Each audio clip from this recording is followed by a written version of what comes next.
Hey everyone, welcome back to my channel, The Crafty Quinn. My name is Megan, and today I'm going to be showing you 3 high-end outdoor fall decor projects. Fall outdoor porch decor, in fact. So I'm going to be working with a variety of materials, especially in DIY number 1. It is a mix of materials, very different than what I normally do, but I am, just to show you, starting out here, I am working with these 5 Below stacking pumpkins, and it was $5 for these 2-foot tall stacking pumpkins. Now they all fit nicely on top of each other. As you can see, they are hollow, which explains why they are $5 for this.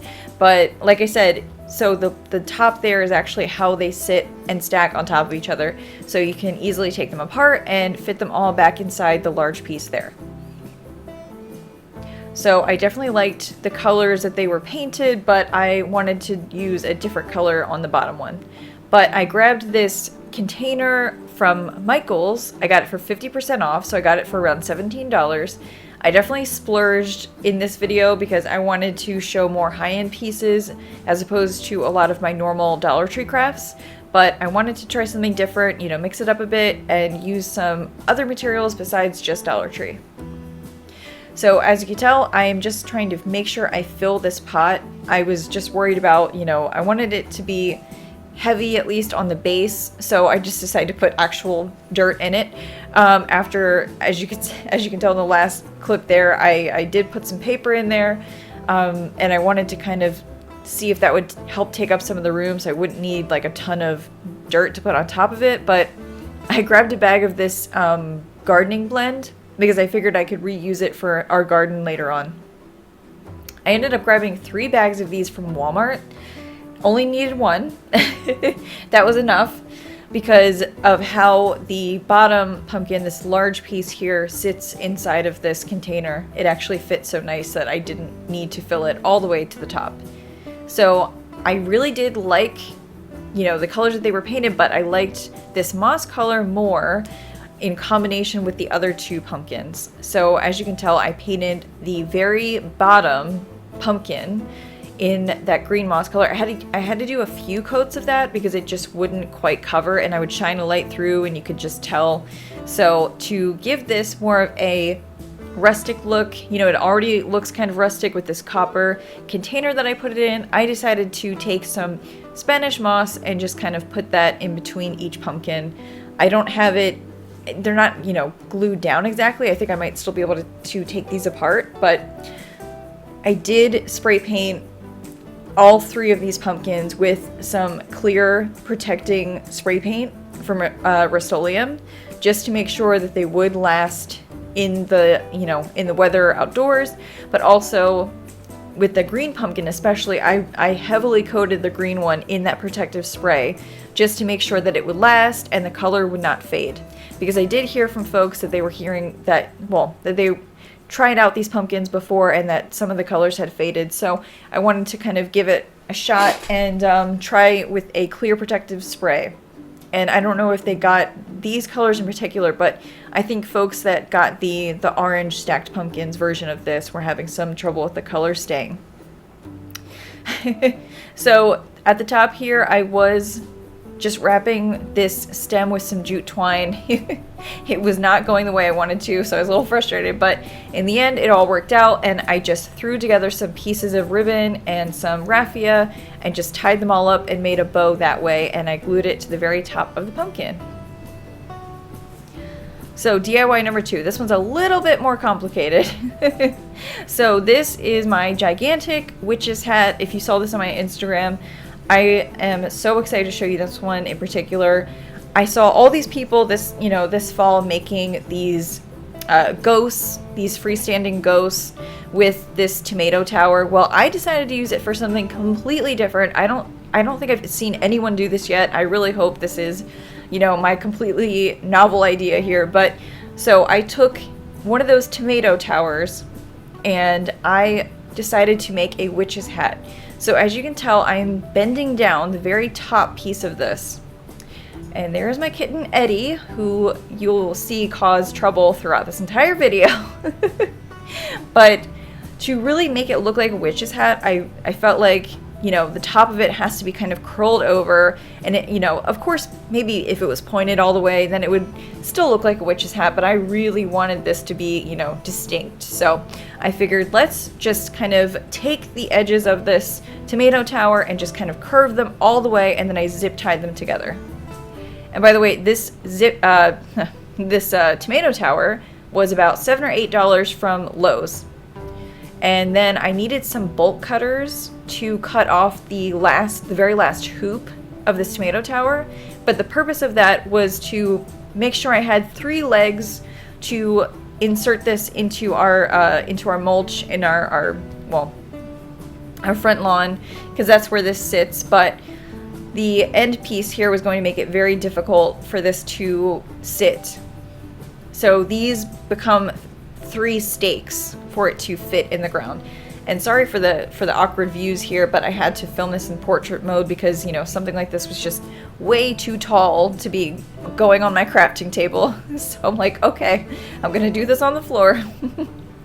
So I plugged in the lights just so you could kind of see how they would look all lit up here. But so what I did was I actually ended up having the piece that doesn't get plugged in, the piece that you don't use with these lights. So this is 100 count LED lights from Lowe's, and the very top piece here that you don't use, that is what you're going to put at the very top of this witch's hat. So the piece that doesn't get plugged in to your extension cord, the piece that you're not using, the end of the light, that is where you put it at the very, very top. And then the rest of it is going to go through the, you know, wrapped around a few times, obviously, these hoops, and just kind of make sure it comes out the bottom and have it at the very back of this. This is a very, very tedious process to wrap these around, so I didn't show the whole process here. And I was getting so frustrated with these lights. I wouldn't have wanted to show you that footage, but just know that you just wrap it completely around the loops there, as you can see. And also, it just took some time to kind of figure out the placement of these lights and how I wanted them to look. So once I had the lights sitting inside the hoops, that is when I took this gardening fabric and I kind of wrapped it around and then kind of held it up. I'm like, okay, this is how much I seem to need here, but you just kind of wrap it around a bunch and kind of see where you need to cut it, kind of based on how, if you can wrap it all the way around and make sure it covers the whole thing. And then, you know, I definitely made sure that it was held in place at the very top using a staple. Actually, I used a stapler to hold this fabric to the very, very top piece, the piece of this tomato tower that's metal and completely curled over. That is where I stapled it first and then kind of worked my way down. And then as I realized I had excess pieces, that is where I just glued and I cut. And so I would just kind of keep gluing, keep cutting. And apologize for my cats playing back there.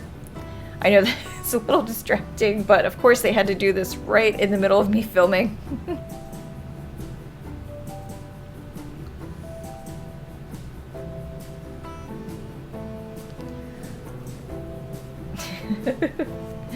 I promise no fur was flying.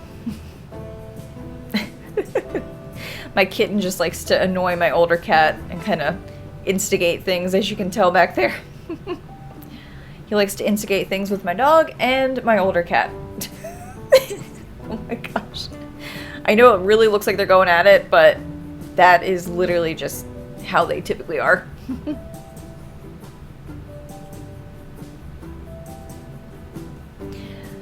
And then my kitten Eddie, he just keeps coming back for more. This was definitely a hard project. I had to eventually put him in another room because he kept kind of like diving at the witch's hat when I was trying to wrap it around and cut it and glue it.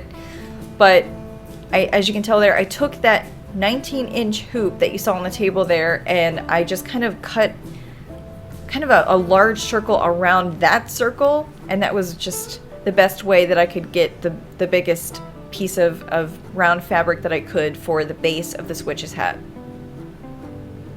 So the metal stakes of this witch's hat go through the round piece at the bottom, so it really looks like a hat. And this is what it looks like when it's all lit up. And what's great is that during the day, this fabric is not sheer enough that you can see the metal pieces during the day. It completely covers it up. You can't even tell that they're in there, which is great. And then I made a witch's broom out of a bunch of sticks behind our house and just tied it up with a bunch of jute twine and got some hay bales. And then this is what it looks like when it's all lit up. But, you know, when it's darker, it'll look a little bit more, you know, covered up and you won't see the metal as much. So this is just your midway reminder to subscribe if you haven't already. Please check out other videos on my channel. Make sure to follow me on Instagram.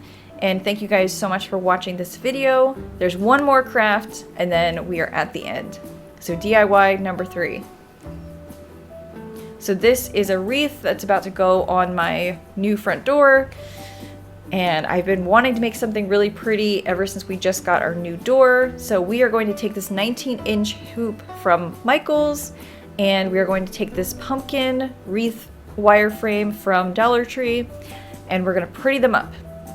So I just kept thinking, you know, how cool would it be if I were to kind of make the wireframe the centerpiece of a larger wreath? And actually, a wreath from Target inspired me a little bit for this craft, even though the wreath looks absolutely nothing like my wreath.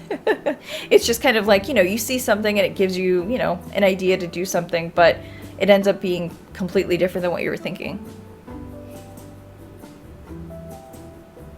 So Eddie just kept causing trouble throughout these crafts.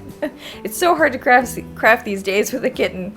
Especially when he wants to do everything that I do. He has to be involved in everything that I do. I love him to pieces, but he just is very, very active right now at this age. So this is some thicker jute twine from Dollar Tree, and I got 2 packs of these from Dollar Tree, and then I ended up needing just kind of like literally maybe about an eighth of like a 3rd pack.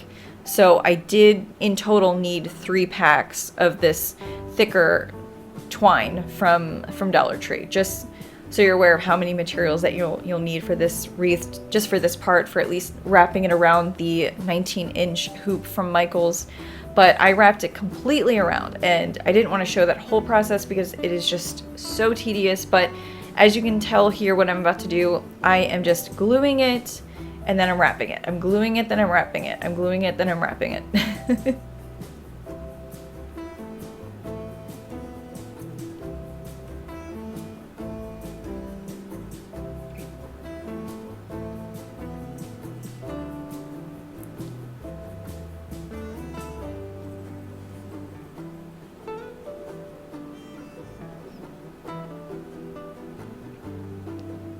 So this was a very, very long process. And then of course, right at the very moment when I had just glued it, Eddie decided to just completely just jump and charge at the wreath right after I glued it. So, oh my goodness, you guys, if I can't get a video out every week, this is why. It is so hard to craft with a kitten.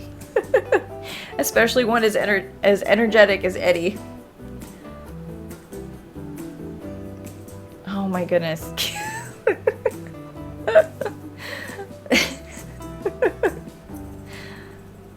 So yeah, he's definitely even more involved than the Crafty Kitty was at his age. It's so funny because my cat Marcus, who most of my subscribers know as the Crafty Kitty, he is just completely just calm and just lazy. He's in his like lazy cat days, and Eddie is just the complete opposite. And so he's instigating things all the time and definitely trying to get Marcus to play. And, you know, Marcus is definitely not always down for it, but at least he brings out Marcus's playful side. So I decided to take some plaid ribbon and kind of put that at the base of this pumpkin wireframe because I wanted to almost have, I don't know, not like a nest, but kind of have a bit of a cradle here at the very bottom of this wireframe because I want to have pumpkins sitting inside this larger pumpkin wire wreath frame. And in order to do that, I needed to have a few layers of this plaid ribbon at the very base of this. So this part here, I'm just gluing the end pieces together because I'm trying to cover up the pieces of the ribbon that are all cut off, and you know there's pieces that are kind of coming undone here because that is what happens when you start cutting off ribbon. So I did about 3 layers there and just kind of glued them all to the wireframe itself and just kind of also wrapped it around the wireframe. So to hold this in place, I took some very thin jute twine and I attached it to the larger jute wreath here, and that was kind of the best way that I could secure it and also kind of have the jute twine kind of blend in with the larger jute twine a bit. So I have it mostly secured by those 2 pieces here, so I have it tied really tight, but you know, it definitely does swing around, and I didn't want the wireframe to swing around and kind of like hit my door and stuff like that. So I decided to, after oh my gosh, I can't think of the word, but after I wrapped it around with the jute twine, then I did take some more hot glue, and as you can tell, it's kind of flimsy there. So I decided to glue the wireframe more to the larger jute twine hoop there. Sorry guys, can't talk tonight. So after making that cradle, I realized that that was not enough to keep those pumpkins in place. And by the way, these pumpkins are $2.50 for a 5-pack of these really nice pumpkins from Five Below. So Five Below had a lot of great fall craft materials that I could work with, and I don't know if they, you know, intended it that way, but it just really worked out nicely for a lot of the projects that I wanted to make. So I did take some burlap looking, yeah, it's like a burlap kind of ribbon from Dollar Tree, and I did use that as kind of the backing to hold these pumpkins in place. So that way when you're gluing down the pumpkins, you're not only just gluing them to the plaid ribbon, but you're also gluing them to this burlap backing. And that is really what kind of secured them. Being able to be glued together in 2 places really helped all of them stay together nicely. So I kind of layered this burlap ribbon on top of the other a little bit, and then I did kind of use more glue in between to hold these pieces together, just so that there wouldn't be, you know, any way that these pumpkins could come out of them. But everything is glued and secured.